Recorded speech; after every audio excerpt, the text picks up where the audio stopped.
Je vais acheter des objets hantés sur internet. Réunir 3 poupées potentiellement hantées dans une même maison, c'est peut-être pas une bonne idée. Fusion de démons! Ça m'intéresse que tu nous partages tes impressions après avoir reçu les poupées. Merci d'avoir les balls que nous avons pas pour assouvir notre curiosité. C'est génial ton concept! La suite. Mec, fais gaffe quand même. Je sais de quoi je parle.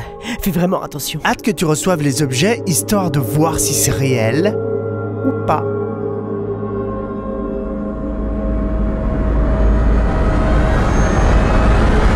Ça y est, elles sont enfin là. Elles sont encore dans leur carton, j'ai attendu de filmer pour pouvoir vous montrer à quoi ça ressemble au déballage. Évidemment, c'est une étape importante. Donc dans cette vidéo, on va faire une série de tests sur ces objets hantés, des poupées possédées que j'ai achetées sur internet. Mais surtout, je prends note de toutes les choses étranges que je constate à l'image, à l'audio, sur moi-même, etc. Selon les annonces, rappelez-vous, enfin je vais vous rappeler tout ça. On a 2 paquets, un paquet qui vient des États-Unis avec une poupée, et le deuxième avec 2 poupées à l'intérieur qui provient d'une collectionneuse en Angleterre. Regardez juste la gueule du paquet, quoi. Ok. Est-ce que c'est les poupées qui sont très énervées qui ont essayé de sortir, ou un fluide démoniaque qui a cassé le carton, ou un service postier aléatoire, on sait pas trop.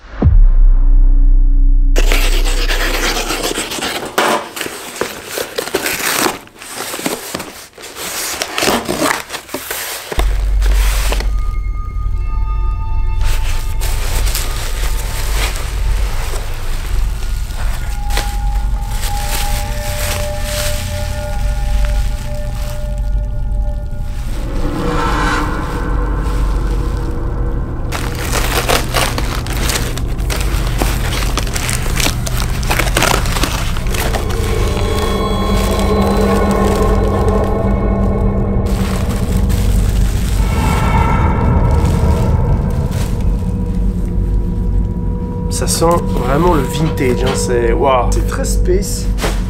Il y avait juste ça à l'intérieur. Alors j'ai aucune idée de ce que c'est. On dirait des petits bijoux avec une sorcière et une étoile. Et je sais pas ce que c'est. Écoutez, ben rien à signaler. Physiquement, elles sont très très stylées. J'aime beaucoup. Il y a des styles différents. Autant celle-ci qui ressemble beaucoup à la vraie poupée d'Annabelle, celle-ci qui vient des pays scandinaves et celle-ci qui vient du nord, vers l'Écosse et qui a l'air vraiment possédée. Assez déçu qu'il n'y ait pas eu un petit mot des vendeurs dans les paquets avec une recommandation, des instructions. Il n'y a rien eu. C'est un peu à l'arrache. Alors, pour rappel, Rachel était décrite comme pénible et avait de mauvaises intentions. Elle vient d'un orphelinat en Écosse. Le précédent propriétaire se réveillait souvent avec des égratignures et des douleurs physiques. Elle a un comportement bizarre avec les animaux, elle sent fort la poussière et provoque des migraines extrêmes. Julianne possède un esprit protecteur. J'avais oublié ça. Elle peut créer des courants d'air et des changements de température. Ou alors des bruits électriques sur les radios et les télés. Elle ouvre les tiroirs aussi. Ah, et si on la laisse dans le noir, elle crée une lueur autour d'elle. Ses yeux scintillent et bougent si son propriétaire est autour. Julianne veut se retrouver dans une maison remplie d'amour et avec d'autres esprits avec qui elle pourrait s'entretenir.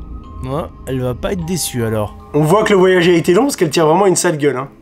Et finalement, Annie. Ses anciens propriétaires l'ont retrouvée abandonnée dans une bibliothèque. Et dès qu'ils l'ont ramenée chez eux, ils ont commencé à observer des ombres et des bruits étranges. Elle convient parfaitement à un collectionneur de paranormal. Et c'était indiqué qu'il ne fallait surtout pas la provoquer. Alors aujourd'hui, on continue les expériences. Cette fois-ci, on va leur poser une série de questions, voir si elles réagissent. Parce que depuis hier, elles sont très très calmes, très très sages. Rien à signaler. Elles sont là, très mignonnes, les 3 ensemble. Mais aujourd'hui, peut-être que ça va changer si on leur pose quelques questions. Peut-être ça va développer quelque chose. J'en sais rien. On expérimente. C'est parti. This is my home. This is my bunker. How do you feel? How do you feel in my bunker?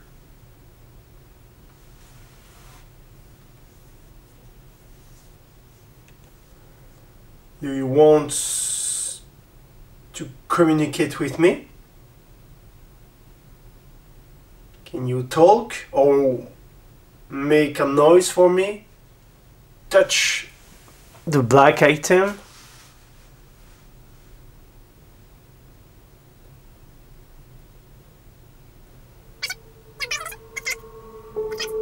Je leur ai parlé pendant 20 minutes. Rien ne s'est passé.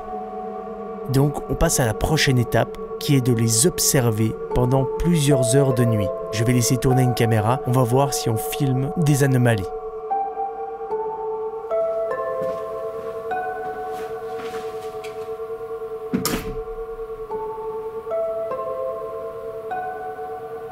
J'ai laissé tourner la caméra pendant la nuit, dans le noir, pendant plus de 5 heures. Et quand j'ai vérifié les images, je n'ai rien remarqué. Le détecteur d'ondes électromagnétiques ne s'est pas activé. J'ai également filmé les poupées avec une caméra thermique pour observer des variations de chaleur ou autre chose. Et les résultats n'ont rien donné non plus. Il n'y a aucune chaleur, il n'y a rien qui se dégage de cet objet. Pas plus qu'une vulgaire figurine. Voilà. Donc je vous ai montré avant les tests. Donc, on passe au prochain test. Aujourd'hui, on va passer aux choses sérieuses. Je vais dormir avec les poupées à côté de moi. Voilà. Bon, qu'elles soient toutes seules ou à côté de moi, à mon avis, ça change pas grand-chose. Mais on va quand même effectuer ce test. Les poupées sont là. On a Annie, Rachel et Julian qui est là avec moi. Le plus près possible de moi, c'est important. Je vais quand même laisser un détecteur EMF. On active le détecteur EMF. On va le mettre contre Rachel. Là, vous le voyez bien. Ouais, on le voit bien s'il s'active. Bon, bah voilà, c'est très très simple hein, comme mise en place, comme test. Il suffit simplement de dormir à côté des poupées. Franchement, voilà. Puis c'est parti. On va essayer de s'endormir.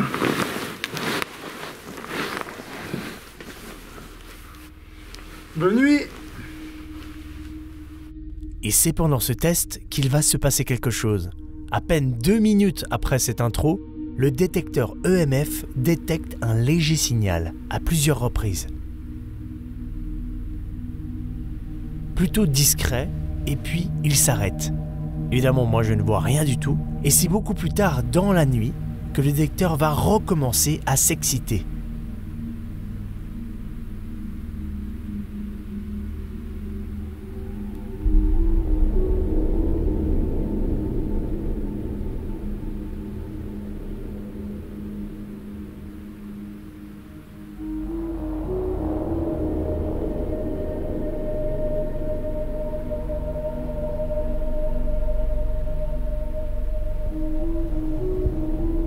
Je me réveille peu après.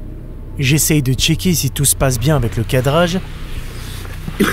Hop, le détecteur s'active. Encore une fois, mais cette fois-ci devant moi. Je ne comprends pas tout de suite. Regardez mon temps de réaction. J'ai la tête dans le cul, je suis dans le noir total.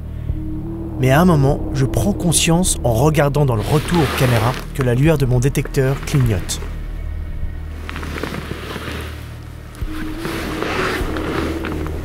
Et petite parenthèse, juste on revient là-dessus, ce que vous voyez avant, là, qui a passé devant la caméra, c'est simplement de la poussière, rien de paranormal. Par contre, ce détecteur qui s'active tout seul, c'est étrange. Et ma première théorie est l'électricité statique, qui peut être provoquée par exemple, mon sac de couchage. Le détecteur EMF se déclenche, comme vous pouvez le voir là. J'ai vu ça par hasard, en plus de ça, j'étais en train de dormir, je me réveille, je regarde le truc est ouvert. Enfin, le truc clignote. Je me demande si c'est pas l'électricité statique de mon sac de couchage. Mais en fait, non. Il n'y a pas de téléphone dans la pièce, le téléphone est coupé, il n'y a pas d'électricité. C'est pas la caméra qui fait ça. Là, il s'est éteint, il se rallume.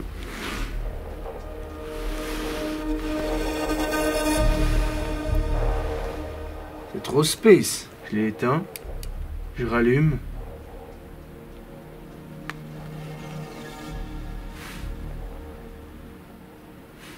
Et ça reste.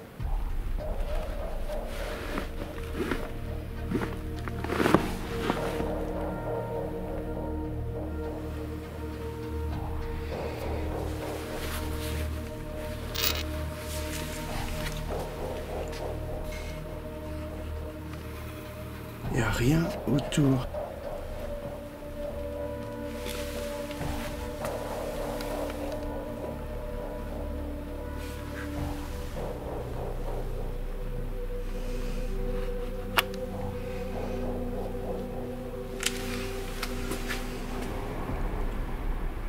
Ok.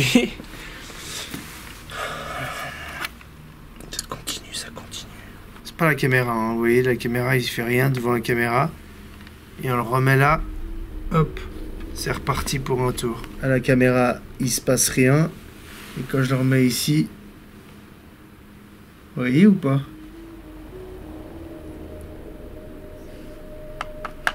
Mais l'autre, il se passe rien du tout. Et l'autre, il devrait faire du bruit. Vous le connaissez, celui-là. Il se passe rien du tout.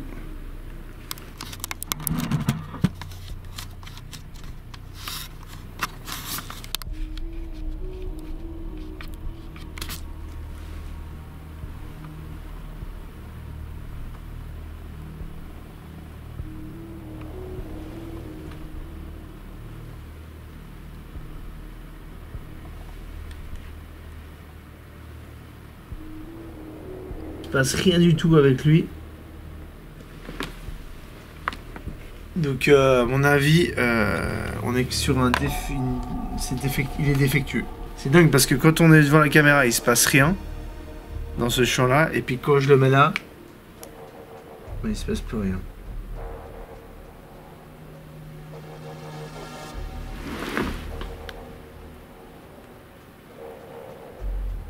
Putain. C'est très bizarre parce que maintenant il y a de moins en moins. Comme si c'était en train de partir.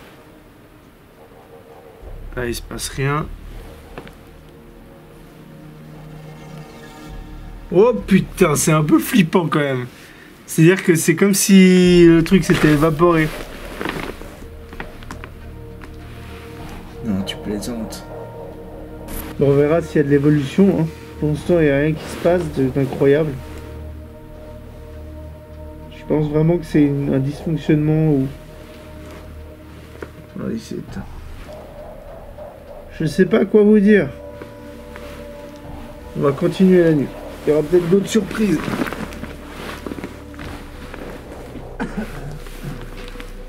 C'est bientôt la fin de ma nuit et le détecteur ne s'activera plus.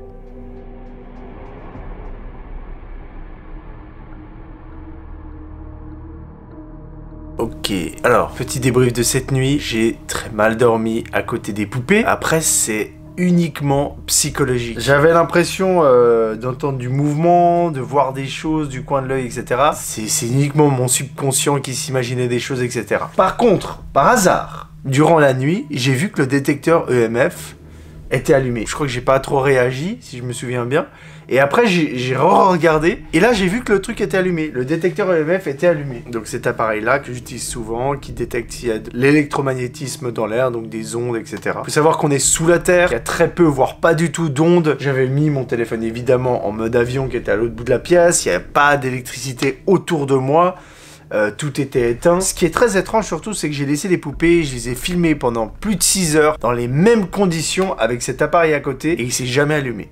Là, il s'est allumé pendant que je dormais cette nuit. Par exemple, regardez en direct, là je l'ai allumé. Hein. Autour de moi, il y a plein de lampes de tournage, mais évidemment il s'active pas. Il ne bouge pas, il fait rien du tout. Hier soir, il y avait encore moins d'éléments électriques autour de nous. Là, il y a des prises, il y a de la lampe, il y a de la lumière et tout, et il ne bouge pas. Et il ne bouge pas du tout. Moi, je commence à avoir fait le tour, hein. Je tourne en rond un petit peu à faire mes expériences tout seul ici. Mais il reste une des expériences les plus importantes, l'ultime expérience. J'ai contacté une médium qui a été d'accord de me recevoir. Je lui ai expliqué que j'avais des objets hantés, mais elle sait pas combien il y en a, elle sait pas ce que c'est, elle connaît pas du tout l'histoire de ces objets-là. C'est quelqu'un qui travaille avec le monde de l'invisible, qui a l'habitude de ce genre de choses. J'ai rendez-vous avec elle aujourd'hui, donc je vais lui présenter ces objets-là, et on verra ce qu'elle dira. Est-ce que c'est du bullshit? Est-ce qu'elle ressent quelque chose d'étrange? Est-ce que oui ou non, il se passe quelque chose de bizarre? Bref, c'est elle un petit peu qui va nous permettre de trancher tout ça. Donc c'est parti, on y va. Bonjour, enchantée. Vous êtes médium spécialisé dans les énergies? Oui, je travaille dans tout ce qui peut envelopper ou englober les énergies, que ce soit une guérison pour les gens, pour des lieux. Du coup, c'est des objets que j'ai achetés un peu en...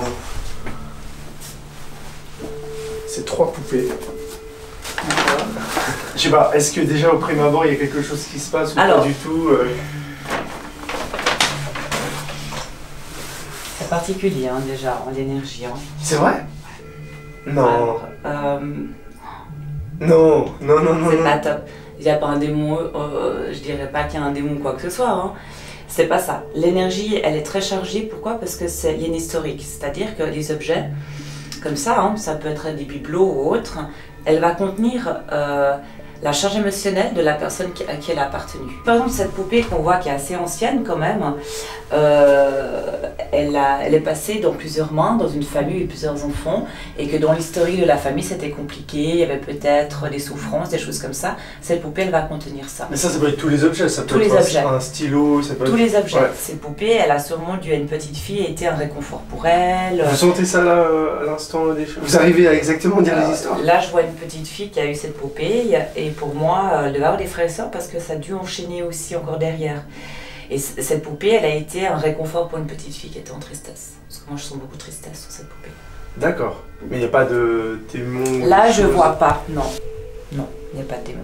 Mais pour moi, elle contient aucune contient un démon ou un esprit. Hein. Ok. On n'est pas dans le Chucky. Bah, ça y va, non, ça y va bien. Parce que c'est un peu ce que moi j'ai eu comme résultat sur plusieurs jours. Je les ai filmés, je les ai laissés un peu, j'ai essayé de voir si personnellement j'avais des choses, il n'y a rien. Il n'y a rien du tout. En gros, il n'y a rien, en résumé, il n'y a rien. Non, il n'y a rien. Elle ne possède pas, il n'y a pas de démon là, sur ces poupées-là. Hein. L'endroit où ils les avaient achetées, c'est une publicité mensongère, ça c'est sûr. Donc vous avez perdu beaucoup d'argent. Ouais, ça va pas, ça va. Mais il n'y a aucun démon là-dedans, ça c'est n'importe quoi.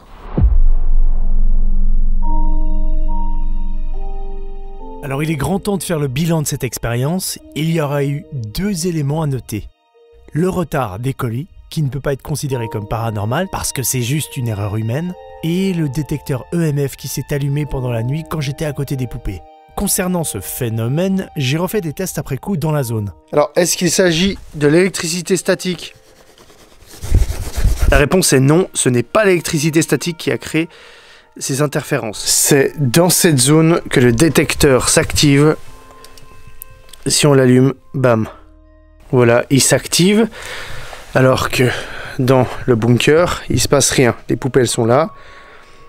Rien sur les poupées ou dans le bunker. Par contre, si on revient ici, ça s'active. Donc l'explication est très simple. Il y a très certainement une gaine électrique, un gros réseau électrique qui passe juste en dessous, ici, dans cette zone-là.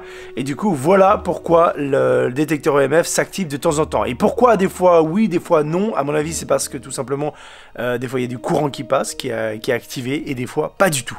Et pour moi, c'est assez intéressant de constater que nulle part ailleurs dans la pièce, il y a de l'électromagnétisme. Mais par contre, ici, il y a un courant électrique. Et du coup, le détecteur EMF n'est pas du tout défectueux, bien au contraire, il fonctionne même très très bien. Et c'est plutôt l'autre grille là qu'il faut que je change, qui est complètement défectueux et pourri. L'aventure des poupées s'arrête. Même si ces derniers jours étaient longs et que le résultat est négatif, je me suis beaucoup amusé sur ce concept et je suis sûr que dans un futur proche, on trouvera un objet très chargé. En attendant, les poupées vont rejoindre ma collection d'objets hantés et vous pourrez les surveiller derrière moi dans les prochaines vidéos. En tout cas, merci beaucoup d'avoir suivi cette vidéo. N'oubliez pas de dire un petit mot dans les commentaires, c'est toujours bon pour le référencement, mais également pour moi qui lis la plupart de vos remarques. Pareil pour le petit pouce positif, mais c'est aussi pour voir si le concept vous a plu. Je vous souhaite une bonne soirée ou une bonne journée et je vous dis à bientôt dans une prochaine vidéo.